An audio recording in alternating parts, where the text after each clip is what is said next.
Look, in relation to the other matter, I don't want to play politics with this. There's nothing more important than child protection. There's nothing more important than the safety of our children. And all of us have to apply the same standards in our organisation that we would demand on the floor of the Dáil be applied in others. What we're reading and we're learning in real time is deeply disturbing. Deeply disturbing.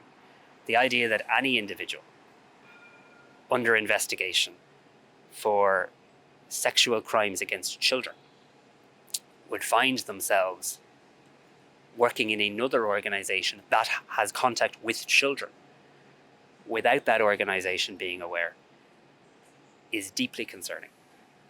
And in addition to that, references being provided from a place of employment of the previous person, presumably references of positivity, which no one has seen, and it would be helpful if we did see. So this is not an issue in which people should get into kind of pot shots. It's far too serious for that.